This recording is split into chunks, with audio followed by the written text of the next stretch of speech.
So what we will do in today's session is that we are going to look at the core part of mandala, basically to understand what it is that is the feature, the core feature or the characteristic of mandala that differentiates it from the rest of the art forms. We will keep a few rough sheets with us because there are a few information that you would like to take away from here. You can apply all these concepts later on also in your own creations, and we will in the in a parallel manner we will keep creating a small piece of mandala for ourselves to apply everything that we have learned so far. And I really like the energy of this class and the fact that everybody is here on the camera. So thank you for that. So what is mandala? Basically, the word mandala is derived from the Sanskrit word called mandala. The meaning of the word itself is circular. Okay. So this particular art form is not just about decoration and making beautiful pieces and so on. It is also something which is a very meaningful one. So when you are saying circle, the circle in the world of mandala itself showcases or symbolizes soul and the journey that you embark on using mandala as a concept. It is not a journey on the artistic side only. It is a journey in which you take a peep into yourself. It is all about introspection, about retrospection, about trying to understand about yourself, and a very healing and calming form of art. Okay, so I'm here showing you a piece of mandala. If you can see this one, and I'm also going to show you another piece. Okay, why am I showing you this thing? It is because if you now see this piece, there are three characteristics that you will notice.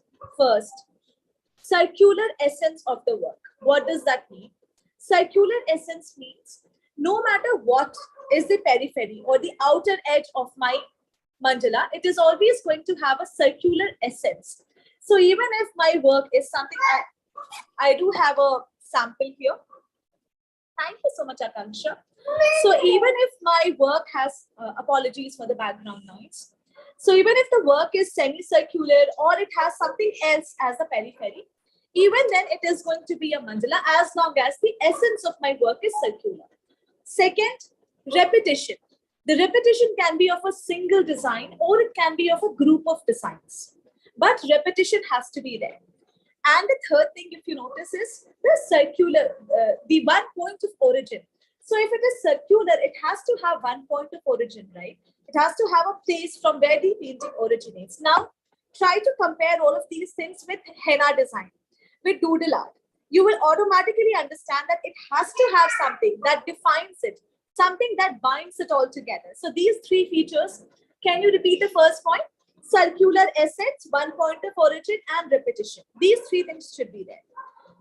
But if all of this determines whether my work is mandala or not, what if I one day decide that I want to make Mickey Mouse in a circular manner, right? So there is going to be repetition of Mickey Mouse on my work, one point of origin, and circular essence. Is it still mandala? You can say a yes or a no. I can see all of you. No? Yes? No? Okay. Lot of confusion. Do I say a yes or a no? So basically, if my work does not have meaning, if my work does not have the fundamental patterns of mandala, it is not a mandala. This piece is merely doodle art placed in a circular manner. That's all it is. It's not a mandala. So how do I understand that what I'm making is a mandala or not? For this, you will have to understand that every single stroke that you use in this art has a lot of meaning to it. Circle, dot, spiral, line, triangle, hexagon, petal, drop, all the patterns, all the things that you use here come with intrinsic value. Aishwarya, your voice is kind of low. Is my voice low? Are you all able to hear me? You are? Okay, thank you. Aishwarya, you will have to check your internet connection. So all the strokes that you are going to use in this entire work has to have a certain meaning. So what we will do is we will create a piece together, and while you are creating, I'll keep telling you the background of it. Okay. We will not waste time also. We'll be able to finish on time. Monica, we can change the spotlight now. Okay, perfect. So I'm going to use this paper. It is a locally procured paper. I purchased it by, from the local stationery. The quality about this paper is it is a matte finish paper, good quality. The GSM or the thickness of the paper is 180 GSM. What is GSM? GSM means gram per square meter. Whenever you are doing a piece of mandala, make sure that your paper is 180 GSM plus. It can be 180, 200, 220, 240, 250, 300, and so on and so forth. But it has to be above 180. Otherwise, it becomes a very flimsy paper like this. This is the printing one, and it's not a good quality for mandala. What are the pens that you should be using for mandala? Fine liner. In my opinion and in my experience, fine liners are really good for mandala. The brand that I personally like the most, Batati Musha, the brand that I personally like the most is Art Line. This is the brand that I personally favor the most. However, you can also go for Brusto. I will allow you to click a screenshot of this. Don't write. You can just hear me. Brusto, or you can use Micron. Thanks, Nikita. The size 0.1 mm, that is not required. It can be a different mm also depending on your work. GSM means gram per square meter. It means the thickness of your paper. How thick your paper is. That is what GSM refers to. Okay. Once that is done, always keep this rough sheet with yourself because you're going to write down a few notes here. Now we are going to start off with approximately around 9 centimeter diameter. 9 centimeter in diameter. 4.5 centimeter as radius. Radius 4.5 or 5 centimeter. You can take 5, 4.5 or 4. Whatever is comfortable, take that as radius. So 9 centimeter or 8 centimeter or 10 centimeter as the diameter. All right.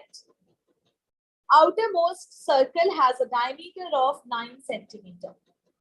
Once the outermost circle is done, I'm going to reduce this a little bit so that I'm able to make more concentric circles here, which can act as reference points for me. What is the distance that we are taking? 0.5 centimeter as an approximation. Keep a scale beside. You don't need to measure anything. Just do an approximation. Just an approximation. You don't need to measure everything. Okay. How many circles have we made? So far we have made 6 circles. And after my 6th circle, I'm going to make a little gap here. Keep a little gap here to make my innermost one.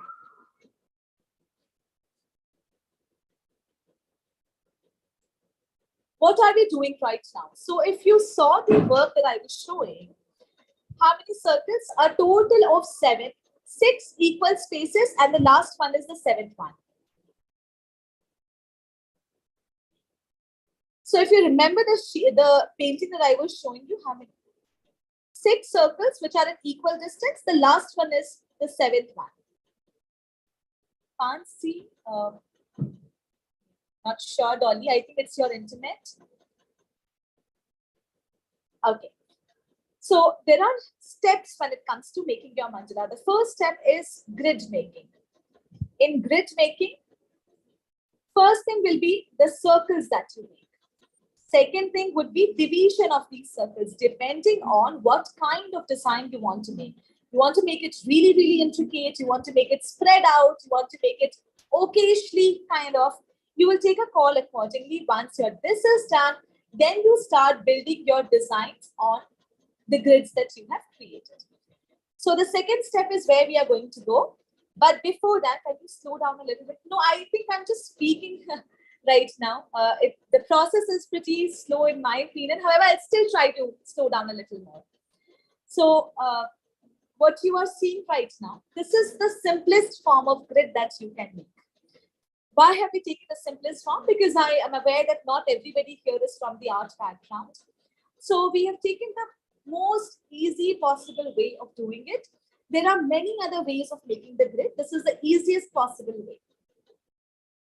Once my concentric circles are done, or what is concentric circle? Concentric means the circles that share the same origin point, which is why I'm using this word concentric. So once my concentric circles are done, I would want to divide them. Okay. For dividing, everybody, I would need your attention now.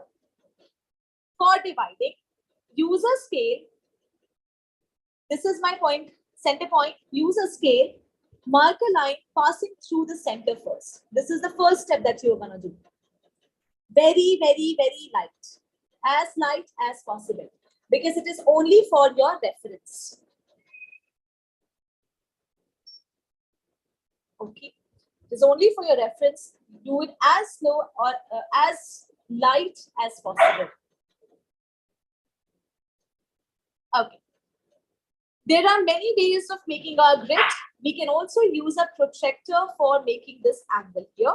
However, considering the fact that not everybody is from art background and neither everybody has all the equipments with them, we are going to go by the easiest possible method. And for this reason, what we will do is, you're going to place the scale exactly on the center in a way that you see these lines, horizontal lines, 4, 5, 6, right? You will place this line on the existing line. So what happens with this is, this automatically gives you 90 degrees, and automatically there are 4 divisions that happen. So I will just take a pause, see if things look fine to me. If yes, go ahead, mark it. Right now, 4 divisions are done. Is it enough? Maybe, may not be. If my design is very spread out, then this is okay for me. This is something, Monica, if you could just check the chat box once. I think there's one person who's facing another problem. So if my design is something which is spread out too much, then this would be sufficient. If it is something that needs a lot of intricate work, then I would go and have, go to make something which helps me further. For this reason, you will have to ignore the lower parts. You can do it on all the 4 sides, but in my opinion, or as per my experience, what happens is, if I'm marking the lines or everything on all the sides, it becomes a little confusing. So ignore the lower part altogether. Pick one side. I'm ignoring this part right now. I'm going to the upper side. I'm picking one section right now. Look at one circle which is at the lower end, because smaller circles are usually easier to manage. So I'm picking up this circle, this one, from here to here. Look at this. Try to locate where the center point could be. Again, look at the slide. Try to locate where the center point could be. Done. Why did we do this? So you had made 90 degree right now. The center point will make it 45 degree, and that's what you want right now. Having done that, simply connect this dot via the center to the other side. Again, the same thing, dot via the center to the other side. But before marking, always look around, see if things look fine. Can we do it with protractor instead? Yes, Anjali, if you want to do it, you can do it. I'm going by, what the majority would need. So if you want to use, you definitely can. Is this enough for me? Again, my answer would be maybe, may not be, depending on how intricate I want my work to be. If you think that you further want it to be more intricate, you will again have to mark the center points once again. Okay. Can you repeat this again? Basically, what we did is, we first started with concentric circles. We made 6 concentric circles at equal parts, then the 7th one. Then we started marking the central line. After the central line was done, this is my central line and this is my circle. I placed my scale exactly on the center in a way that one of these horizontal lines fall exactly on the existing line, so that this automatically gives me 90 degrees. The minute we have 90 degrees, we will pick one of these concentric circles on the upper side. Look at a smaller one, which is easier to manage. Mark the center point. What do you mean by mark the center point? Just look at this line. Try to locate the center point. It is going to be an approximation based work. Again, look at this one. Try to locate the center point. Once that is done, connect this via the center to the other side. This is the process. All right. Once that is done, we will have our grid handy. Now, when my grid is ready, we will have to start with the designs. For us to start with the designs, I'm going to start with, before we get started, I'll just quickly skim through the messages that you all have sent so that there's nothing that is left out. And you can take 30 more seconds to finish off till here by any chance if you haven't finished it off.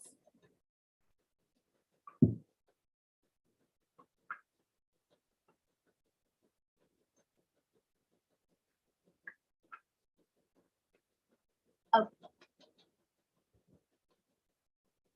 So what we will do is, there are two ways in which we could proceed. You could, three ways in which you could proceed. You could proceed from here, starting to build your designs in this manner. That is okay. You can do the otherwise. Start from here, make your designs in each one. That is also okay. This is called an inverted mandala. This is called a mandala.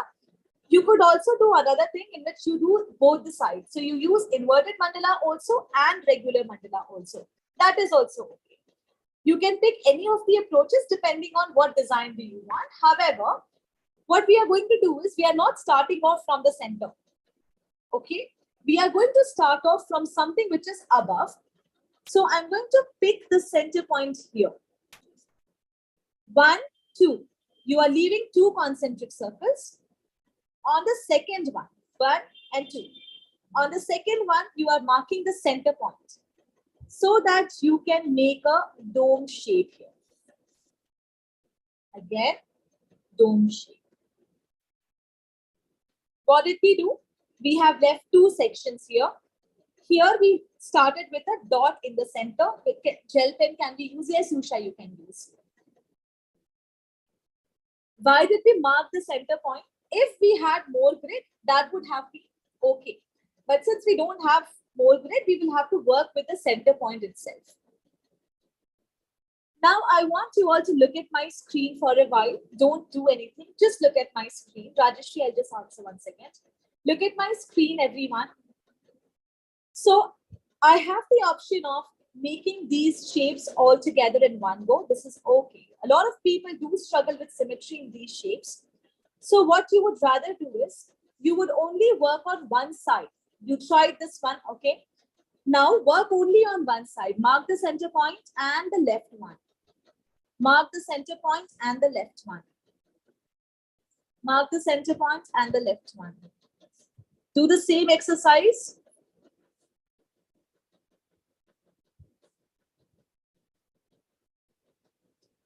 Now do it on the other side.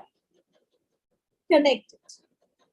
This is easier for you because the muscle remembers the recency. Whatever you have done recently, muscle will remember. And the chances of you making mistakes are lesser here. So only on one side at a time and the other side in one go. Is this mandatory? No, it is not mandatory. We could have done it in one go also. But for people who struggle with symmetry, this will help you. Rajeshri, to answer your question, I'm using a micron pen. The nib size is 0.005.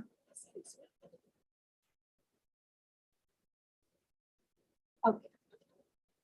Now, once that is done, what I'm going to do is I'm just taking my pencil. Everybody, I would need your attention. Don't work, leave your work, look at my screen. I have this area here, right? So I'll just zoom in a little bit, 1 second.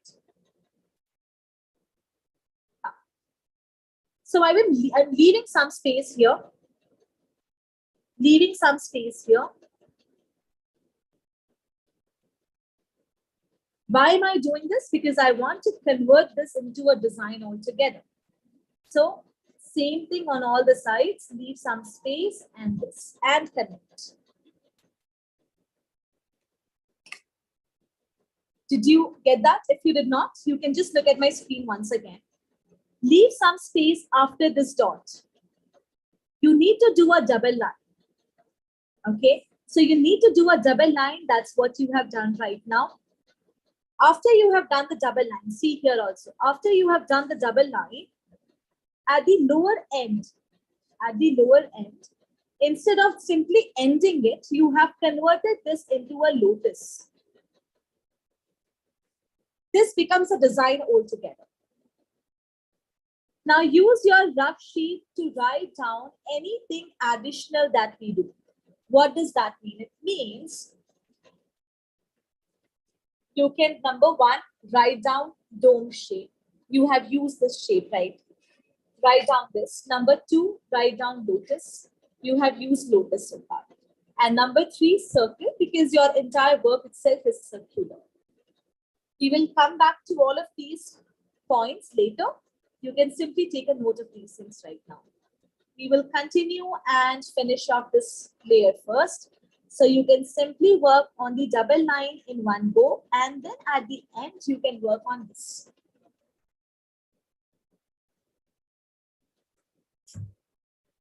The dome shape that you are using actually is not a dome shape. It is merely called so because of the shape that is commonly associated with it. However, this is a lotus leaf that you are, lotus petal that you are using for all your works. This is the lotus petal that you are using. Now, if this is the core shape, I might, so this is my fundamental shape. I'll talk about the meaning later. This is my fundamental shape. From here, I might use this shape as the outer structure for my designs. I might use a flat one. I might use a steep one. I might break it down into 2 layered. I might break it down into 3 layered.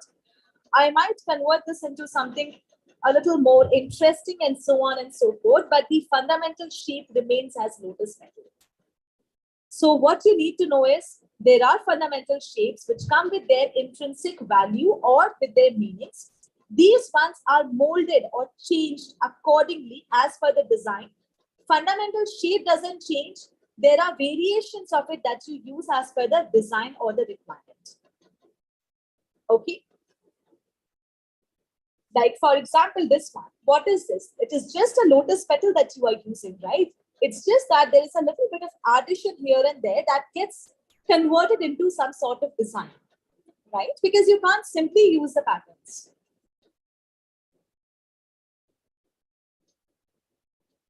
Once again, we could finish this off in one go also. That would also be fine. I'm leaving that up to you. Whatever you decide for yourself, you can do that.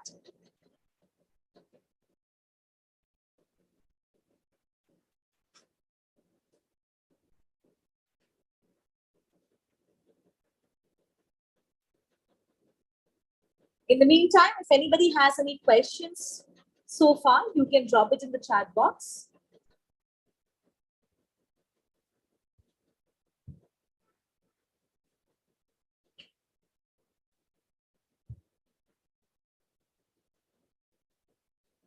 Do we always start from the outer side? No. It is up to you.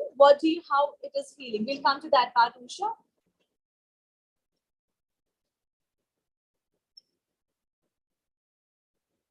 Okay. Now what we are going to do is, here, since you already have an outer space, mark a dot, make a small dome shape here, mark a circle in the center so that you can use this shape for making your petal design.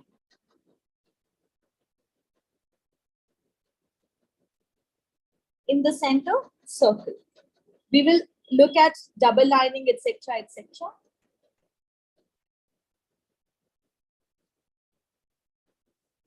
Yes, Usha, we will come to that part.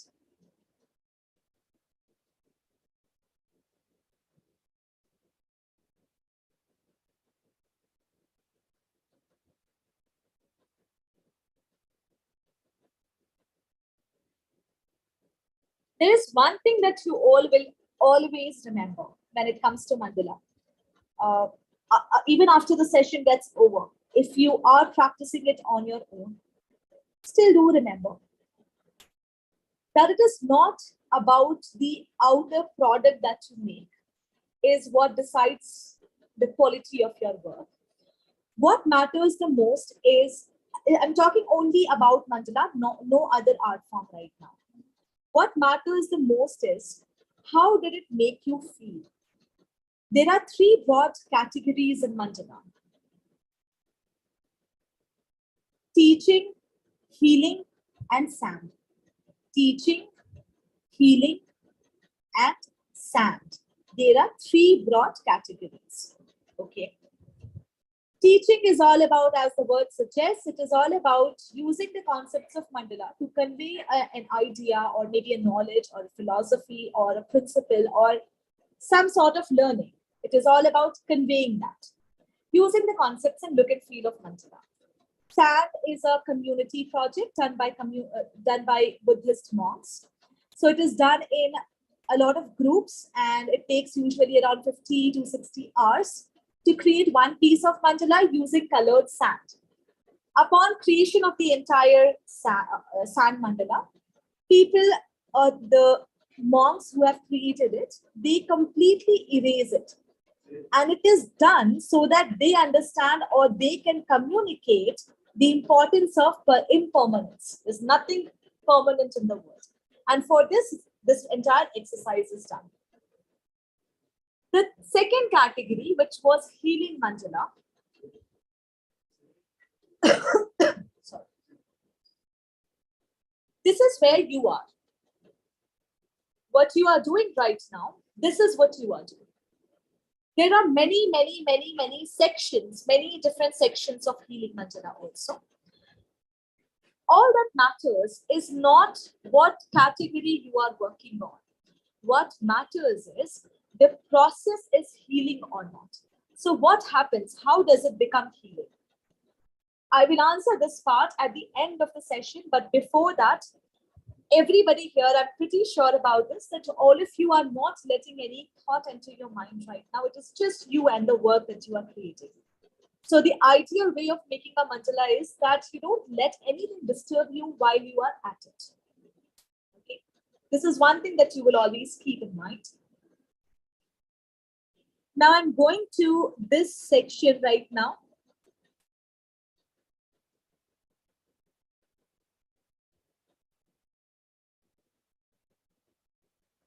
Anybody here who has ever seen a lotus bloom?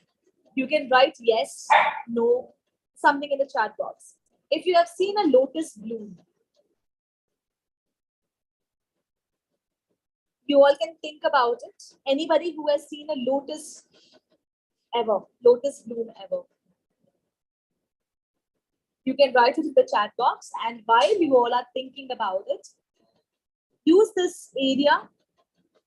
So I'm just making one line here. I would need your attention once again.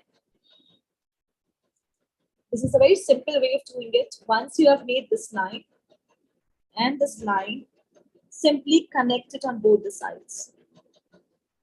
And your chances of error is reduced.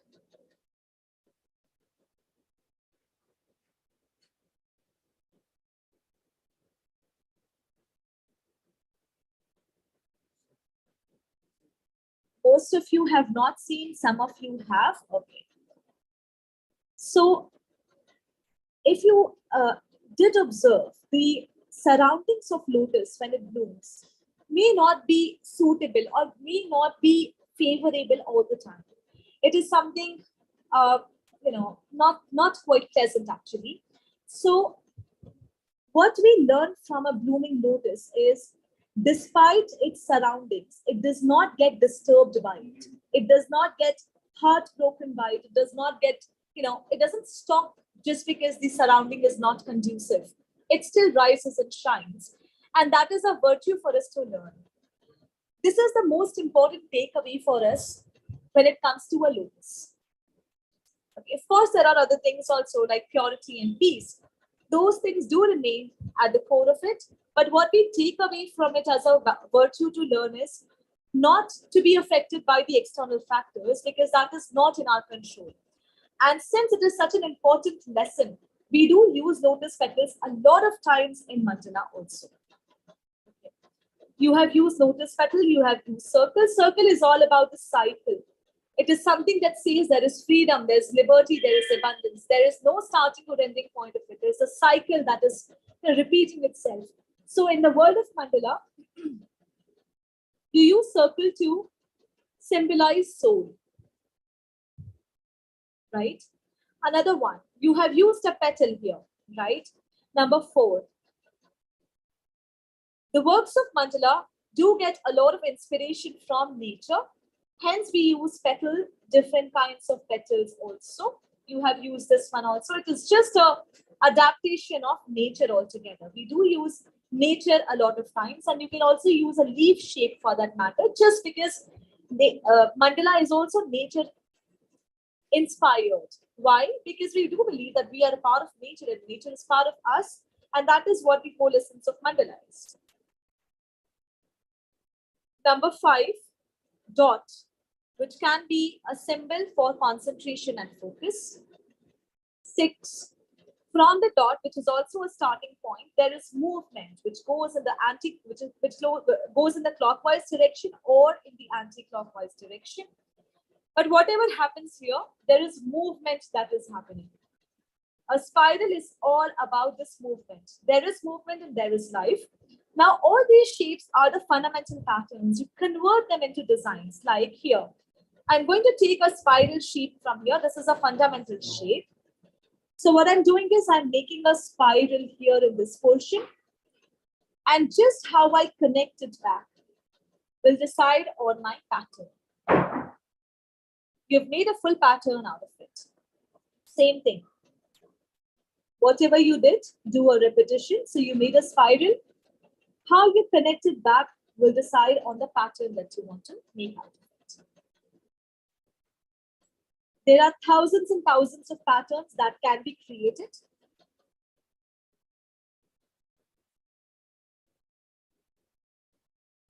Using the fundamental patterns.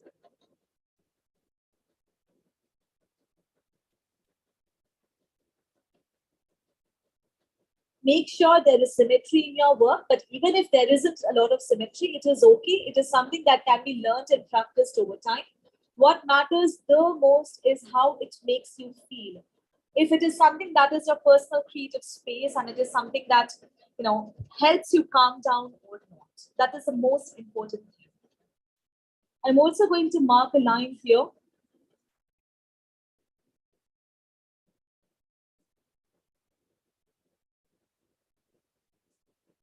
We could have marked this line earlier. Also, there's nothing like, this step has to go first, this step has to go second, nothing like it. And in fact, just in order to break that myth, I started from the outer side. It's not that you have to always start from the center point only. What do we do about the central area? The central area can be used to create a part of or a layer of mandala. That is also okay. Or it can be done, used in order to write a mantra. That is also okay. You can write, some kind of text here. That is also okay. You can simply use it for freehand drawing. That is also okay. It can be used in just the way you wish. Now here in this area, what I'm going to do is I'm going to divide it into 4 parts. We already have the grid here.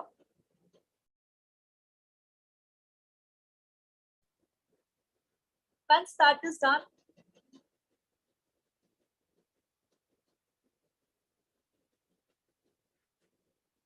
I'm using this section for making a lotus here as well.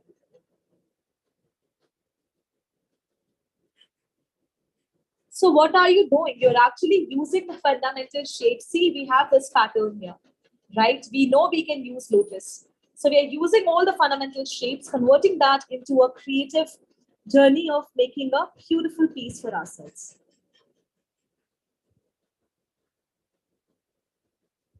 Is this the only way in which we could have made it? No, we could have made it in 1,000 other ways as well.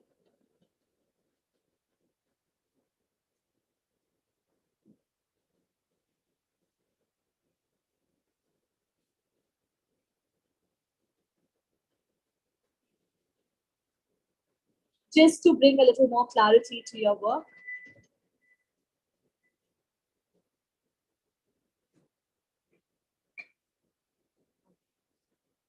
Here, I'm just making a small circle.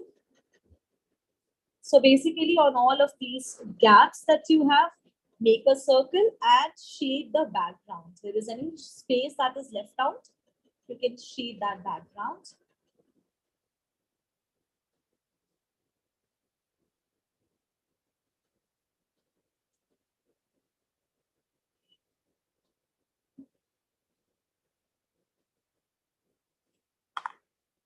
Why did we do that? We wanted to give an impression. I couldn't understand your point actually. So why did we do this? Because we wanted to create some kind of cohesiveness here. And for this reason, so here again, I'm going to make 2 small dots so that they feel that, you know, there is some sort of connection between them, and it doesn't look a very, what do I say, something like an alien to each other. That shouldn't be the case. And also, if you notice, we do have some sort of similarity. If there's a gap in your mandala, have some sort of similarity in your designs in the inner part and the outer part.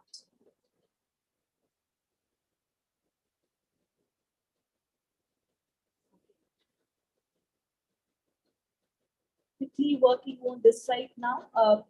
There is one message. I couldn't read that message. Allow me just a couple of seconds. I'll just read that.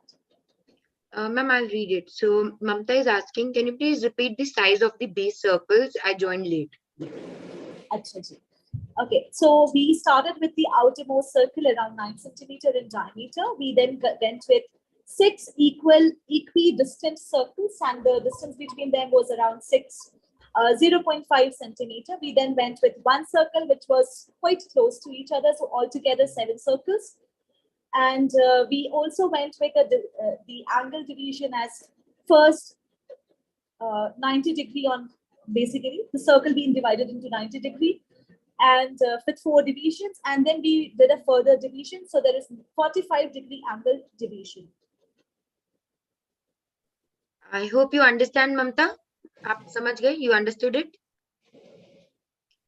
Now, ma'am, the next question is from Vandana. She is asking, ma'am, patterns की setting को कैसे समझे? Patterns की किसको?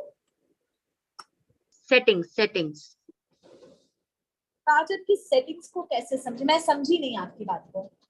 वंदना, आप अपने question को एक बार फिर से पूछोगे clearly? While you are asking this question, so what we will do is we will quickly work on all those areas that is left out so that the designs become quite clear. That is what we are doing right now. You can take this as a literal meaning, that shade the background. You can also take this as a figurative meaning or something which has a deeper meaning altogether. You can do that also. So basically what you're saying is what is not required, it's better that, you know, keep that aside and move on. That's what you're doing right now, focusing only on the things that are important. So we are going to shade the background here as well so that your design becomes clear. Monica, if there is any further, you know, explanation to that question, I'm not sure. I couldn't read actually. Ma'am, Vandana is asking to, like, you know, I'll let her unmute. Can she ask the question? That works. Okay. So Vandana, try unmute now yourself. Yeah. Hello, ma'am. Hello, Vandana. Ma'am जैसे इसमें आपने हम लोगों को basic patterns के बारे में बताया और उसके वेरिएशंस के बारे में बताया. इसकी आपने एक सेटिंग बताई कि अपन ने पेटल बनाया, फिर लोटस बनाया, फिर उसके पैटर्न्स बनाए हैं. बट ऑलवेज अगर अपन इस तरीके से कैसे मतलब सेटिंग करेंगे, कहाँ पर अपन पेटल्स यूज कर सकते हैं, कहाँ पर लोटस यूज कर सकते हैं, कहाँ पर अदर डॉट्स यूज कर सकते हैं, कहाँ पर फिल करना है, कहाँ पर विदाउट फिलिंग रखना है, ये पैटर्न को कैसे समझ सकते हैं अपन? तो क्या होता है कि आपको जब ये चीजें समझनी है, इसके लिए आपको इंडिविजुअल डिजाइन प्रैक्टिस करनी होती है पहले. जैसे कि आपने कोई पैटर्न सीखा है, मान लीजिए स्पाइरल सीखा है आपने, आप पहले क्या करेंगे, उसको 10 डिजाइन के साथ क्लब करके देखेंगे कौन सी डिजाइन ज्यादा अच्छी लग रही है, कौन सी डिजाइन किसके साथ बैठ रही है. उसका एक पूरा बैकग्राउंड होता है, लॉजिक होती है, रीजनिंग होती है कि कौन डिजाइन के साथ जाते हैं, कौन बिल्कुल भी नहीं जाते हैं. तो या तो आप खुद से प्रैक्टिस कर रहे हैं तो वो एक दूसरी चीज है, या फिर आपके पास अगर कुछ शीट्स वगैरह हैं या फिर कहीं से आपने रेफरेंस लिया है कुछ है तो वहां पे आपको दिखाई दे देगा. You will be able to see all of these things that what designs actually go with each other. Then there comes the logic. The logic varies depending on the situations. For example, there shouldn't be a lot of shading in your work. There should be a fine balance of shading and breathing space in your work. There has to be some sort of cohesive designs. So designs which completely complement each other. Then there are few designs that absolutely cannot go with each other. उसके बाद आप उस basis पे अपना decision लेते हो. तो मतलब this is not a random thing that we end up doing. This is actually a well thought thing. You can't have all the designs placed everywhere because that is something which is the most commonly done exercise and that doesn't look nice and that is not a correct approach. What you actually need to do is see or try out at least 100 designs and then club a few designs together. You'll be able to understand what goes well with each other. This is approach number 1. Approach number 2, Monica will be able to tell you towards the end. However, this is also something that will help you. आपको try करने की जरूरत है कि आप जो patterns बना रहे हैं इंडिविजुअल पैटर्न्स बना करके you will have to convert them into designs. You will have to see for yourself what works the best for you. In the third circle, Mansi, what are you asking? Not sure, I couldn't understand your question again. Vandana, did you understand it? Do you still have a question? Do you still want to ask anything? You have raised your hand, Abibi. She's stuck, ma'am. I think her net is not working.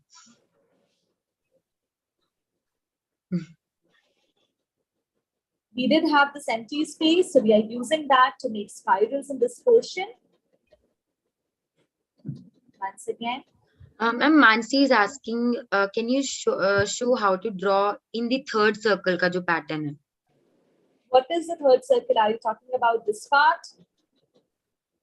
Mansi, which one? Can you just let us know which one ma'am is pointing? Usko abhi? Is there any way you can just... Okay, the one that she was pointing, hai na? Yes, ma'am, that one. It was this pattern, and after this, you ended up making a spiral here. You ended up connecting it here, and you shaded the background. Okay. Once this work is done, just work on a few fine tunings. So I'm going to use, since you can use lines in mandala, you can write it down also. Number 7 line. Line is all about convergence. Convergence. Something coming together. There is no concept of anything pessimistic here. Even if it is a line, it does not divide. It converges at a place. So you are using multiple small lines here just to do a fine tuning at this portion. It will give a nice effect to your work. Basically, these broken lines, they actually fill these spaces very well and also do not overdo your patterns, intricate patterns, which is why it's quite preferable.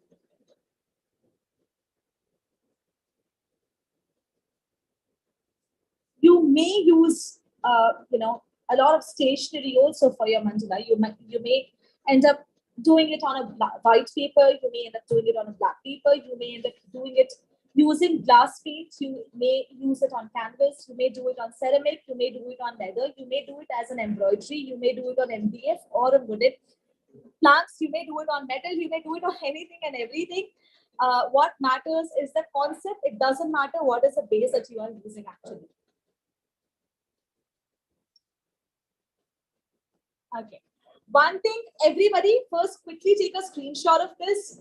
This might help you to a great extent later on also. So take a screenshot of this. I hope the entire page is visible to you. 1 second. I'll put it properly. This should be visible. Yes. Let me know if you have taken a screenshot of this. Done? Okay. Kruti is saying yes. I'm going. Ma'am, Rajeshri is asking a question. She's like, ma'am, what is the diameter of the circle in the middle? Like maybe the first or the last one. Huh? Outermost was 9 centimeter diameter and the innermost, I have not taken a calculation of that. However, you had drawn 6 circles at a distance of 0.5 centimeter. You can calculate that. And after the 6th circle, so if this was the case, the last one had a little gap between that. So if you see this one, this had a very little gap here. So 6 circles altogether at equal distance, and then you had the 7th one, which was very close. The outermost was the outermost was 9 centimeter in diameter. Now you can also take a screenshot of this. You might end up darkening at a little, at a few spaces. You might end up, Akanksha, okay, 1 second. Should be better now. Yes. You can also darken at a few places. You can add colors here. If you're adding colors, it should be very subtle, very, very calming colors, cool colors, kind of. It shouldn't be something on your face, kind of a color palette. So I tried my level best to answer each and every question that came our way. Monica, I think we are good with the questions now. If there still is any question on which I'll show. Yes, that can work, Harsh. So, jab tak you guys are taking a screenshot, I want everybody to tell me how was the class. Did you all enjoy it? Did you all learn it? Achhe se. Can you all tell me in the chat box? Awesome. Okay. Okay. Great. I know that already, by the way. I'm just asking so that I know that you people enjoyed it, right? Yeah. Okay, great. So now, guys, I want to know how many of you want to make, mandalas like this and much more, guys. Can you all tell me in the chat box? And just imagine if you can just do this much in this one session, how many more things you can do it, once you learn further, right? So how many of you are here to learn further and, to know about the masterclass is what I'm actually talking about. How many of you are here to learn like her? Ki ma'am ki tarah hi bas kar le yaar achhe se ab to. She'll also be showing you some of her work. Am I right, ma'am? Yeah? Absolutely. I think, okay, yes, we will be shown, yes. Okay. So, Kruti, okay, so guys, we'll be checking all of your, we'll be checking all of your questions again. So now before that, I want to tell you all about the masterclass, and then we'll be showing you all the things that you are going to learn, okay, in the masterclass. So everybody ready? Interested to know about it? Yes? Okay, great, guys. Okay. So let me just share my screen. Before that, guys, let me tell you about the benefits that you're going to get. So with this masterclass, let me just share my screen first. Yeah. Can you all see my screen, guys? Is it all visible to you? Clearly, Hannah? Great. Okay. So the masterclass is going to start from 25th of April and it will go till 4th of May. 25 April to 4 May is your masterclass. It is from Monday to Friday, 1 p.m. to 2 p.m. This is the timing, okay? 1 p.m. to 2 p.m. is your masterclass ka timing. 25 April to 4th May, Monday to Friday, 1 p.m. to 2 p.m. Now, these are 8 sessions that you are going to get with this masterclass. Okay? We'll be telling you what are the things that you are going to learn. Okay? Okay. So now, guys, we have 3 benefits. Okay? Please listen to it very carefully. Okay? There are 3 benefits that you are going to get with this masterclass. The first benefit is that you will be getting